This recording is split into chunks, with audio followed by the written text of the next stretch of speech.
Oh no! Hey fellas, welcome to the final part of this cinematic masterpiece of a trilogy that makes Guardians of the Galaxy and Deadpool look like certified trash by comparison. That of course being the Toadie Challenge, otherwise known as Riley and Alex put themselves through hell for several afternoons straight. We of course finished this journey in New Super Luigi U, which is basically just DLC for Mario Bros. U, but it's pretty much its own game. Now, understandably, we were dreading this video since Luigi U is notoriously way harder than Mario U, with a stricter time limit and less humane level design. But we decided to push through it anyway and complete the trilogy since you've probably all been eagerly waiting to cry more tears of joy whilst we cry tears of complete and utter despair. Since we've already trained both Toads in the previous videos, we decided we were going to enroll a brand new recruit. Now, I'm not going to act like you haven't already seen the thumbnail, so you already know that this brave soldier is going to be Toadette, which also means we'll be playing the new Super Mario Bros. U Deluxe— fuck me, that's a mouthful. The new Super Mario Bros. U Deluxe version of the game on the good old Switch. Now, of course, since this game is Luigi U, there was going to be one very glaring difference with this challenge. The lack of Mario. And since the only other character was Nabbit, that means I unfortunately have to let Al go since he was no longer needed. I don't want to play with you anymore. Nah, just kidding. That'll probably alienate half the viewers. So instead, we're gonna turn to one of the Toads that we already trained up and give them the honorable privilege of, and I cannot believe I'm saying this, doing things. So for this episode, Al will instead be playing as Yellow Toad, since he was the first one we trained and because of obvious bias. But other than that, the rules for the challenge stay pretty much the same. As always, Toadette is required to make it to the end of all the stages without making any inputs. To ensure this, she'll be played by a single Joy-Con that does nothing but sit there and drain the battery. If Toadette dies or somehow winds up inside a bubble, then so does everybody else, forcing a reset. During boss fights, she of course must get all the hits if possible, indicated by the point text being pink. If she has no way of doing that, like if it uses a really weird and obscure mechanic, then she can just kick back and watch as long as she survives. Just like last time, make sure to check out Al's channel now to see behind the scenes content from our playthrough, which has been up for a minute now, and which are all filled with many intellectually charged quotes such as Luigi. With all that being said, let's provide some answers that not a single person was after and figure out if a player can beat New Super Luigi U whilst doing absolutely nothing. We open on what I think is Mario's funeral, with Blue Toad also nowhere to be seen. This is quickly interrupted by Bowser taking the kids out for the day, as they join him in the royal abduction. His strategy is, and you'll never believe it, the exact same as last time. Because if first you don't succeed, repeat the failed plan without adapting even slightly. Despite what you may think, this works without a hitch. We slam into the ground after traveling around 100 kilometers in about 15 seconds, then the trio just gets up and brushes it off like nothing happened, and then proceeds onwards. And then out of nowhere, Nabbit appears and decides he's gonna join us on the journey and help us get— oh, never mind. So right away we jump straight into— wait, stop! Editor Riles here. It ain't a Riles video if we don't feature at least one of these. So today's interruption is going to be me explaining to you that we now have YouTube memberships. By hitting the join button next to the subscribe button, you can unlock a bunch of cool perks and shit. Different tiers at different prices and give you different shit, but even the cheapest one still has a bunch of really good stuff. For example, all the videos that I upload are uploaded on Sunday at the exact same time. But if I finish the video early and you're a YouTube member, you get to watch it the moment it goes up. This could be like a day to an entire week before. You also get a little Toadie badge right next to your name so you can brag to your friends how cool you are, and you can use some emojis in the comments section. And if we end up playing games in the future and end up needing more players, if you're a YouTube member, you get first pick. There's an entire list of each perk and how much they cost and what they do, so if you've got a couple bucks lying around and you don't mind sparing some for a little old content creator like me, make sure to help out. I appreciate it. I appreciate every bit, but again, you don't have to. It's purely optional. Anyway, back to the video. So, as I was saying, we dive right into 1-1. Waddle Wing, what are we hitting the woody? Waddle Wing warning, where we're immediately hit with advertisements in my video? Unheard of. So anyway, right off the bat, Al fails to steal the acorn from the poor squirrel trying to scavenge for the winter. Again. Then gets over it not even 5 seconds later because this stage has more items than your average Mario Maker level. So, continuing on, we grab this random item and Oh, it's Peach! Well guys, that answers the question. It is in fact possible to beat New Super Luigi U whilst the player does absolutely nothing. Thank you all for watching and make sure to— Nah, just kidding, that's not Peach. But it is one of our biggest saving graces for the challenge, the Super Crown. This item lets Toadette transform into Peachette, which controls near identically to the Acorn suit with a couple of exceptions. One of which being that only Toadette can use it, which means we'll have a way easier time trying not to steal them for ourselves. Of course, she'll still fucking steal everything, but no, it's not like we do a whole lot for you or anything. Oh, no. Another perk is that the item appears pretty much any time any other item shows up. This means we basically get access to a kind of Acorn suit at all times, even in levels where there usually isn't any at all. Using both the Acorn and the Crown, we glide over pretty much the entire level before we're met with this giant wall of squirrels. With exactly 105 pixels between Peachette and the squirrel, this gives me exactly 6 frames to react before getting hit. If I time it just right, I can quickly spin Luigi around, throwing her to my left, keeping her low enough that the squirrel can't hit her. Okay, all goods then. Oh, and what do you know, there's the goal. A common theme you'll notice about this challenge is that the levels are all extremely short. Now this is of course to make the game more balanced, since these levels are way harder and have their time severely decreased. Now normally we're only given 100 seconds to beat the stage, but since Toadette is classified as an easy character, the game's way of calling you a little bitch, she lets us start out with an extra 100. Weenie Hut Juniors?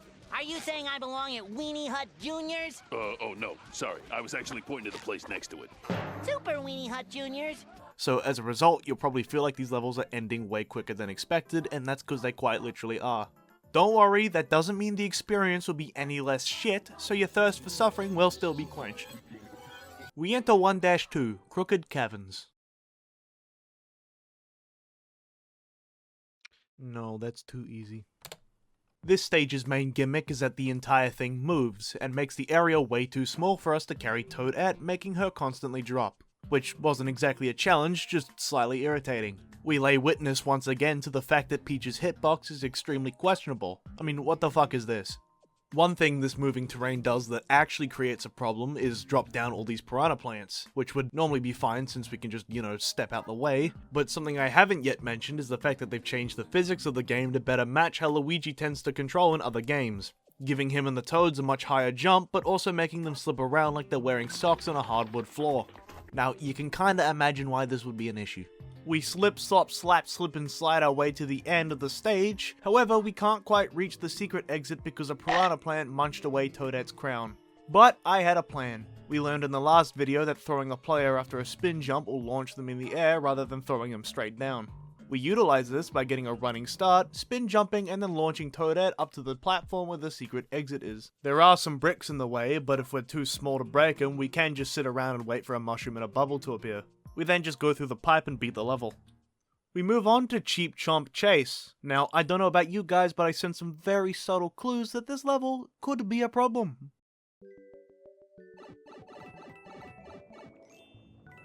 And to make matters worse, we can't even attempt to push Toadette through the stage as she permanently controls like she's wearing a penguin suit. What does that mean? What does that mean? What does that mean for the economy? After becoming fish food, we just go back to 1-2 and beat it normally. We stop by the Toad House real quick to pick up some items, hoping to get access to some acorns or some flowers or something to make the stages a little bit easier. But unfortunately, Toad was adamant we instead try some of his freshly grown homemade trash. We enter Flame Gear Tower, which once again had us climbing up a bunch of gears. Now, see, this would be tolerable, except we once again have to put up with the game's janky hitboxes, making us drop Toadette onto the gears, down the stage, and straight into some fire. Not that it really mattered all that much, since the level was so cramped that Toadette spent maybe 30% of the experience being grilled inside one of the many blast furnaces. As long as we took things slow and steady, we could carefully make our way up the stage while utilizing some cheeky shortcuts, though we were still burdened by friction being a complete and total myth. Furthermore, it should be noted that Toadette would sometimes get hurt by crap off-screen that we just couldn't see because the camera wouldn't show us until her head was jammed halfway up a Drybone's arse. And then, as if all that wasn't already obnoxious, there were some sections where you'd have to squeeze between a gear and a low ceiling. The only solution we came up with was to do what a fuckboy does when he wants to romance a woman. By that I of course mean we're gonna brute force our way in and hope we get lucky. With a fuck ton of luck, and a bit of additional help, we make it to the Boom Boom fight. And right off the bat, we knew exactly what to do. Alright, you know the strat? No, that's not what I fucking meant. No! Thank you.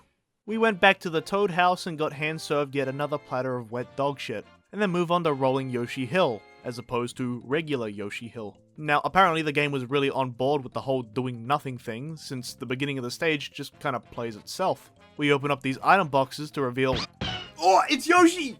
And in a pleasant turn of events, the Yoshi's controlled completely normally, with none of that slippery nonsense. Not that it fucking mattered, since the game continued to insist it would just beat itself for us. Hey, what do you know it is, Mario Maker? Now, how did that get there? We snatch some random baby Yoshi from the wild like a Pokemon and then bring it with us on our next super dangerous quest where they were bound to be quickly killed. 37 seconds into the next stage. Speaking of, Piranha Heights was pretty much identical to its Mario U counterpart, Rise of the Piranha Plants. Except they done slapped it in the sky. SSRiles here. Turns out I'm a big fat stinky liar, because these are actually not the same level. Despite how cramped the stage seemed at first glance, it was made far easier by having the other player take out the Piranha Plants with an item, or the baby Yoshi with the little time it had left before meeting Jesus. Or we can do none of that and just brute force our way to the goal again. We enter Lemmy's Lights Out Castle, which is just a clever way to hide that he forgot to pay the electricity bill. Now, since the level was basically just a glorified platforming stage, there was nothing special to report. Hey, just like last time! We jump into the boss fight and Lemmy has taken a page out of Bowser Jr.'s book by trying to use pyrotechnics inside of a wooden ship. Oh, that's not good. That's really not... So anyway, Toadette kicked his ass and then we moved on to World 2, jumping straight into Spike's Tumbling Desert, where we begin by mourning one of Yoshi's ancestors. The spikes in the stage appear a tad less considerate as they start hocking loogies at us. Now of course, the only way to combat this was by once again charging through everything with complete disregard for anyone's safety, and then flying over the entire thing. We continue on and... oh, hang on a minute. Ah, so that's where he went. Get him, Toad!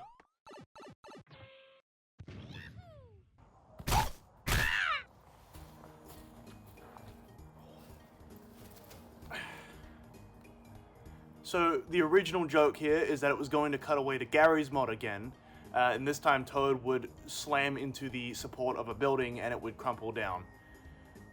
But... thanks, Nintendo. We meet a fork in the road, giving us 2 levels to try. We start with Piranhas in the Dark, otherwise known as sharing a bed with your cat. Ah, fuck off! In a shocking twist of events, the stage was in complete darkness. Luckily, the stage was kind enough to give us more baby Yoshis to neglect, fucking provide us more light, and the stage included some fire bros to light up the stage with their fireballs, as well as lob them right at our faces. Fortunately, the countermeasure was as simple as shoving them straight down the Yoshi's throat. The next area was far less simple, as the fireballs were much bigger and the Piranha Plants would keep bobbing up and down in the hopes of munching our toesies, which they were unfortunately successful with. We decided to go check out the other stage, but not before collecting some more garbage. The other stage was Underground Girls, and it featured these big old rolling spiky things. Now, truthfully, that wasn't what made the stage annoying. It was instead all these moving towers that tried to squish us, and being 4 tiles tall did not do us any favors. Now, as long as we took things nice and slow, we could get through these no problem. Now, can you guess what we didn't do? We decided, nah, fuck that, and ran back to Piranhas in the Dark and continued trying that instead, using a fire flower from the stage to slowly take out the giant Piranha Plants, allowing us to safely get through and beat it. We also ended the timer on 88 seconds, meaning that political Twitter was on my ass, but also we could go get ourselves a power-up. What do we get? Better not be some stupid like a mushroom. Well, there was still the Toad house, I guess. We continue on to Wind Up Tower, where Luigi could further pursue his career in ballet. On a less hopeful note, have a good look at the level terrain.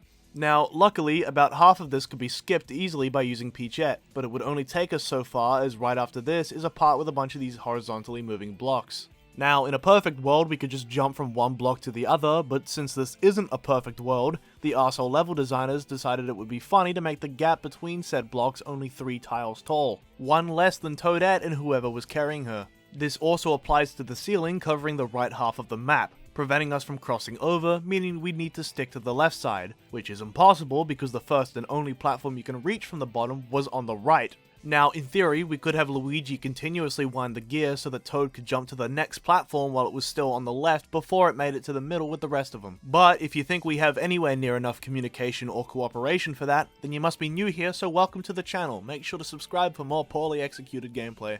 Now, after deciding to wake up and actually use our brains, we realize we can literally just get a super crown and do this. So basically everything before was just all a load of yapping. We keep doing this and make it through the rest of the level. You might call it cheating, I call it winning. This leads us to the Boom Boom fight.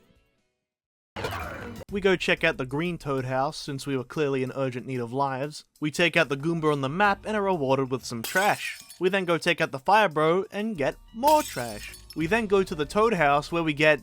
oh crap, what was it again? Oh yeah, that's right. Something actually pretty decent. We continue on to the next stage, the walls have eyes. Wait, what? Okay, so I already kind of touched on it before, but some of the level design in this particular game is just fucking awful. And it's not because it's too difficult or they didn't playtest it. No, I mean it is deliberate arsehole design. I mean, take a look at this section. Where do you think the secret exit is? Is it up this hidden vine? Nope. What about down this mini pipe? Wrong again. Now, you see, anyone with a Rick and Morty level of intelligence would have easily recognized that you're supposed to ground pound this random piece of terrain and go through the pipe. Now, how can any person be reasonably expected to find this? Never mind the fact that they had the audacity to mislead us with the mini pipe, making us wait at the goal for the time it hit 66 seconds for a mini mushroom, which is made worse because the seconds in this game are longer than the other games. Meaning we have to sit on our ass and waste even more time. And unfortunately, that's our only option since the Toad houses keep giving us trash. And then when you finally go in the pipe after dodging all the stage hazards, the game goes, nah, fuck you, keep looking dickhead, and then plops you out in the middle of bumfuck nowhere. Like, we genuinely scouted the stage and ran out of time twice. And that's with Toadette doubling the time. And the only way we actually figured it out is because we looked it the fuck up. Ugh, anyway, we take the secret goal and continue on to witness the effects of climate change. This takes us to slippery rope ladders, and as the name may have very subtly implied, the stage's main gimmick was the inclusion of these ladders. This section made it clear that I had a false advertisement case against Nintendo as these ladders weren't nearly as slippery as promised. In fact, the opposite was true, as Toadette would continuously get stuck on one the moment she so much as sniffed it.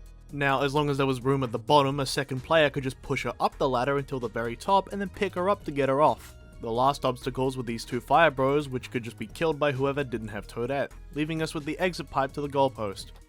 We take this icy slide whilst trying not to get PTSD-induced Mario 64 flashbacks, and then enter the first stage of World 5. Oh dear. Yeah, so we were barely able to get Toadette past the first vine, and the more we skimmed ahead to study the level, the more confident we were that she would just never make it close to clearing it. We instead make our way back to Layer Cake Desert, and since we already cleared 2-4's main exit to get the mini mushroom, we could just make our way straight to 2-6. Spinning Sandstones is very similar to Rolling Yoshi Hills in that the majority of the level was made up with these spinning circular mounds. But this time we had to use the momentum of the hills to leap across the piranha plants. Or just cheat and use Peachette. Then it was just a race to the goal against these reversed hills in this Lakitu, and the goal was as good as ours. Moving on to Morton's Lava Block Castle, there's very little to be said because the stage plays exactly the same as it does normally. Just kidding, it's actually easier. We enter the boss room and Morton summons this giant cactus that he then smacks towards us as a projectile.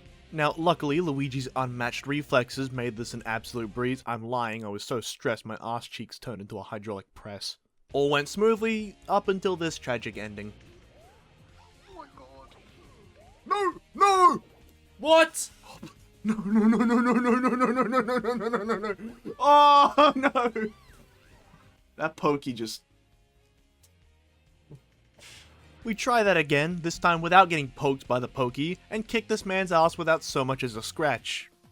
Nearly. With World 2 done, we were given a choice between two new worlds, Frosted Glacier and Sparkling Waters. Now take a fucking guess as to which one we went with. We decided that Sparkling Waters just wasn't for us. I guess you could argue we weren't Sigma enough for it. We instead jumped right into the first stage of Frosted Glaciers, Bruises and Barrels. The name pretty much summarized the entire level, and as it was a vertical stage, you might have guessed that the level was an absolute piece of piss. And right you would be. We find yet another type of Yoshi chilling in the wild, get it? And since we don't discriminate, unlike you, Nintendo, we of course bring it along to treat it just as poorly as the previous ones. We enter Cooligan Shrooms, where we take our brand new Yoshis and, okay.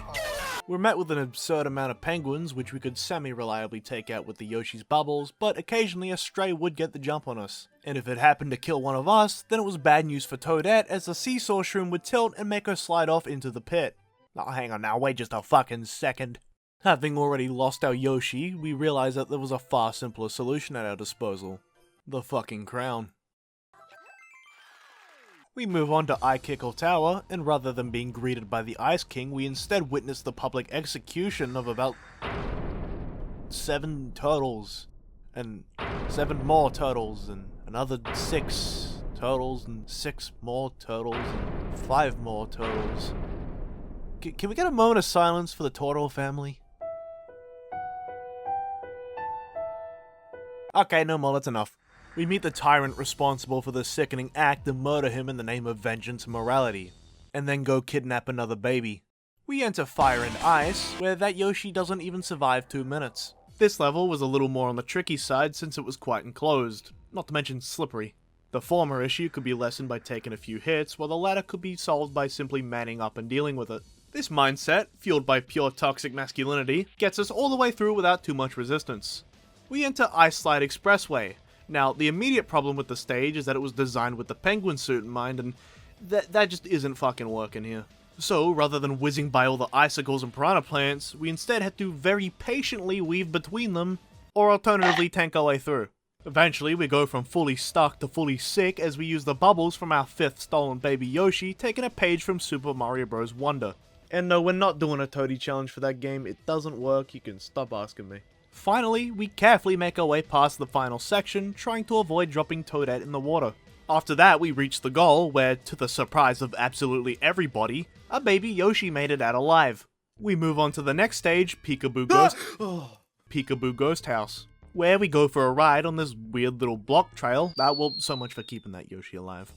This level was mostly a matter of standing around while the block moves, along with a few grueling instances where we'd have to, play the game. A few boo clocks later and we hit the exit, but right as we beat it, something clicks in our brains. The stage has a secret exit. So we go back in and have a look around. Turns out we go up to the star coin, then jump backwards into this hidden area where we can run back some more and find the door. This takes us to Flipper's Flows, I think they're called. Named after this guy who, contrary to his appearance, seems to be just a remodeled Spike. Oh, and there's also these icicles and floating crates at the beginning. Now, of course, Al decided that the best course of action was to charge his way through with pure disregard for Toadette's health and safety.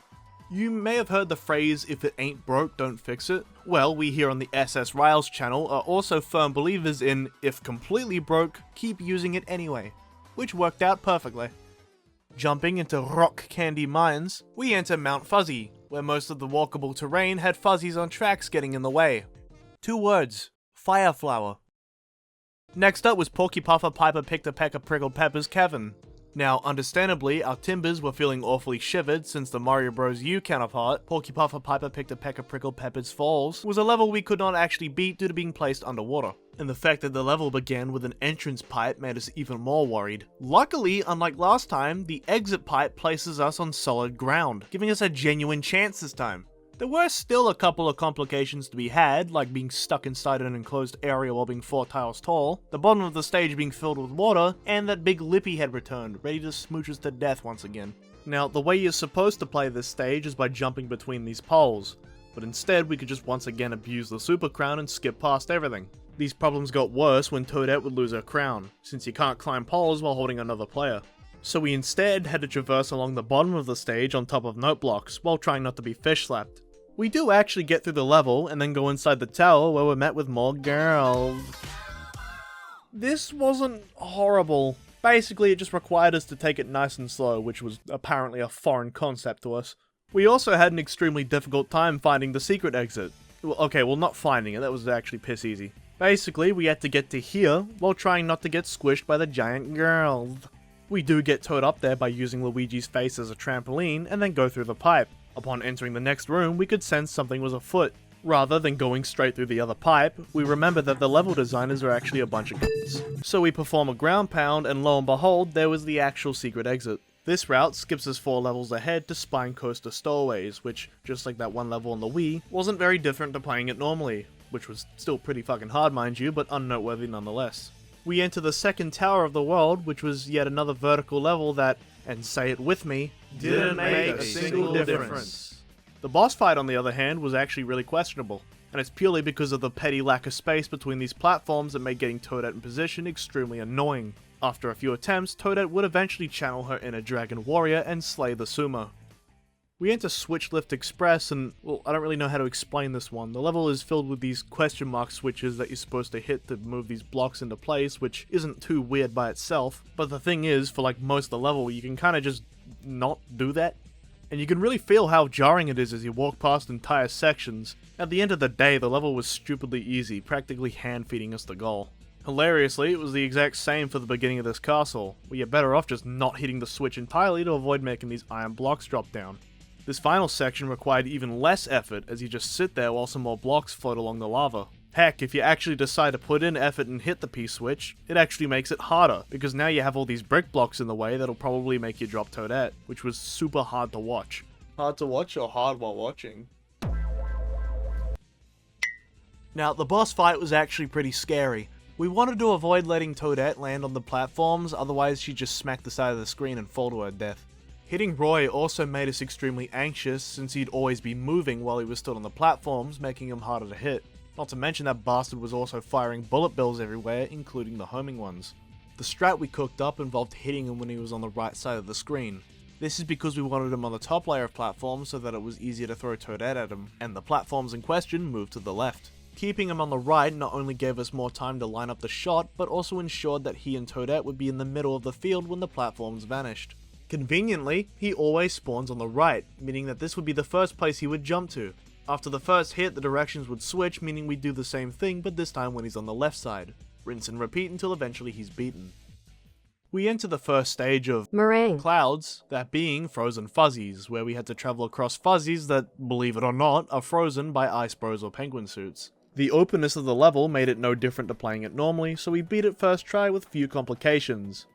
Just kidding.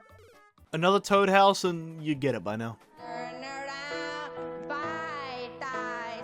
Every now and then I fall apart. And I need you now tonight. And I need you more than ever. We meet another fork in the road, having a choice between Wiggler Rodeo and Rainbow Skywalk. As the flashbacks from Mario Bros. U come flooding in, we decide to hell with the Wigglers, we're going straight to the neighborhood. Which was slightly more of a war zone than I remember it being. Crap. About halfway through the stage, I get trolled by what has to be the single funniest chain of events I've ever witnessed. Now, I'll just let the clip explain it for you, but keep in mind that I'm trying to jump from here to here. Give it! Yeah! What the? Ah! No! Oh shit! She's getting sent! No!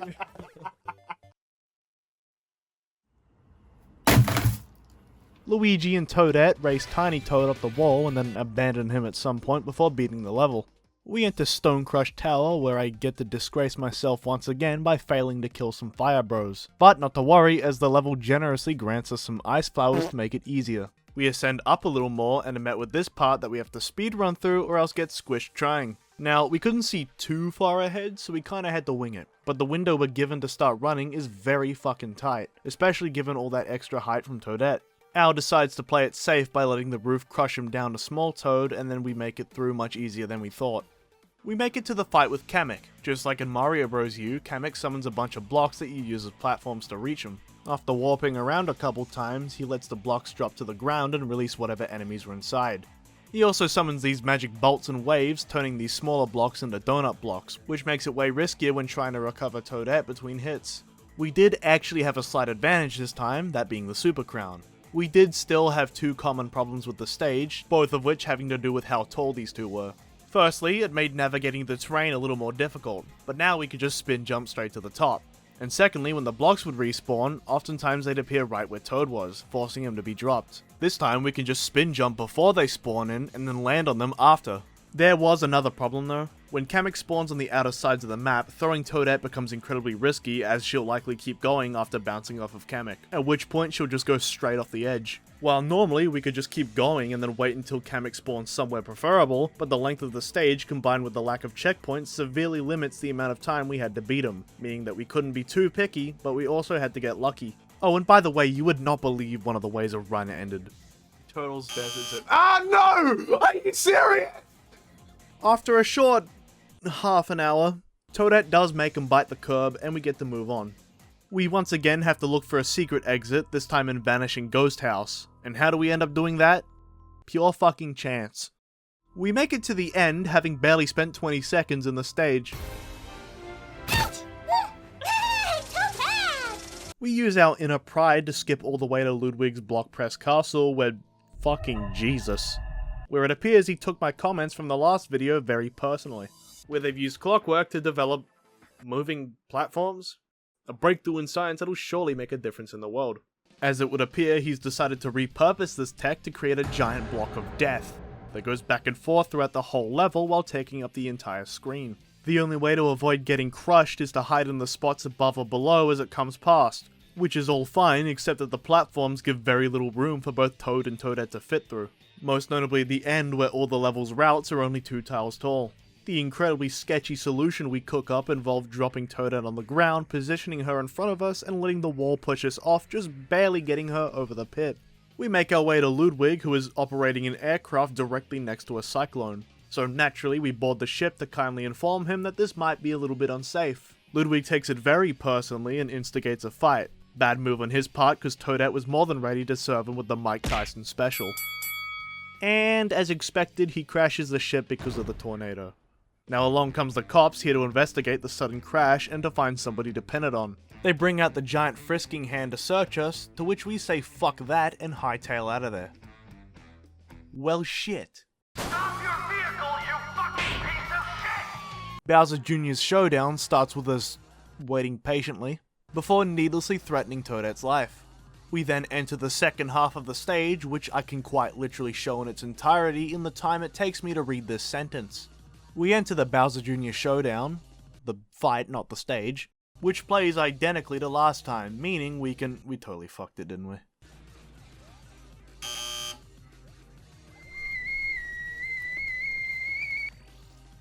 Ah, no, not again.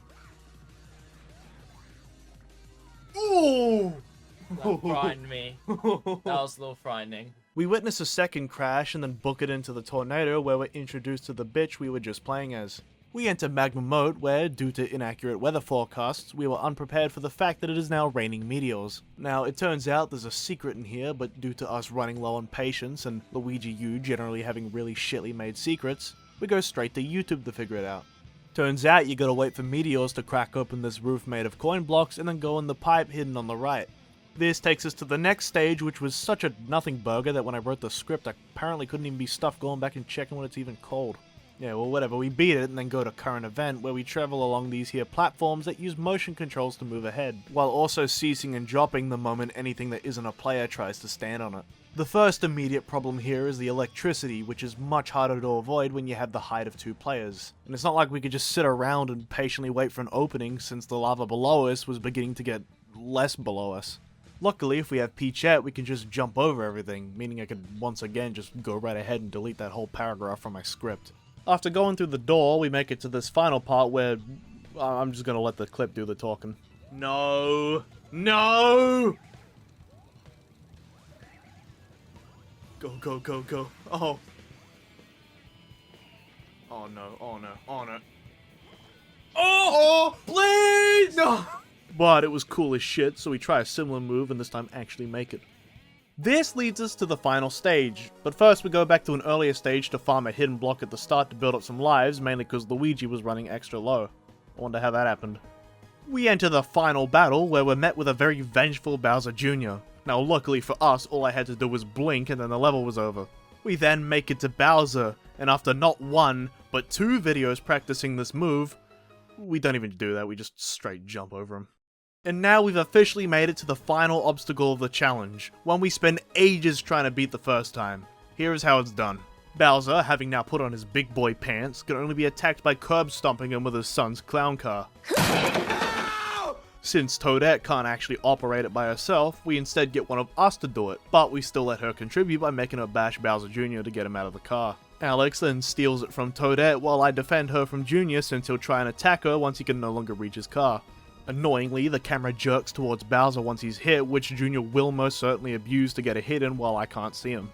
If Al is fast enough, he can take the car back right away if it's in a good position, although this was really uncommon. Jr. would frequently steal it back before Al made it out of reach, but Al could also do the same thing to him.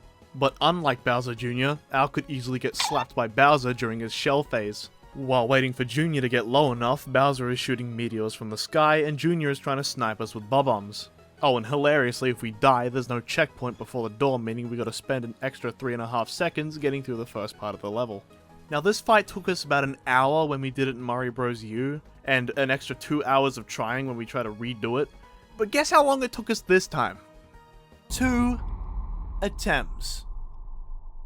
Furthermore, we've always wanted to try ending the challenge with only the third player being alive. In Mario Bros. Wii, Al just barely missed falling off the edge when Yellow Toad hit the button, making Mario present in the final cutscene. And in Mario Bros. U, I forgot to bubble whilst I was distracted by Bowser Jr., making Luigi steal Blue Toad's spotlight. But this time, we were prepared. Okay, get ready to bubble. Oh, yep. Ready? Yep. 3, 2, you just bubble now. Yeah! Yes! We did it! We actually fucking did it for once! We did it in like 20 minutes. Toadette's the winner. Toadette did it! She won. Only Toadette! He saved Peach. She saved Peach, there she goes. The ending to the series, and Toad finally got the kiss. But more importantly, she beat the entire game whilst doing nothing. We sat there with a big ol' smile on our faces, having officially completed the challenge, as a second ship hit the twin mushrooms. And with that, we end on a closing shot of the whole gang. Except Mario, who is still very much dead. Yes, very sad. Anyway, it got me thinking. Since we can't really do the Toadie challenge in Mario Bros. Wonder, that makes this video the end of the series. The last time you'll ever get to see us carry a Toad. And you know, despite how much of a pain in the ass this series was to make, it's kind of sad. Like, we've come so far and made so many memories, and I just can't help but feel... Wait, what?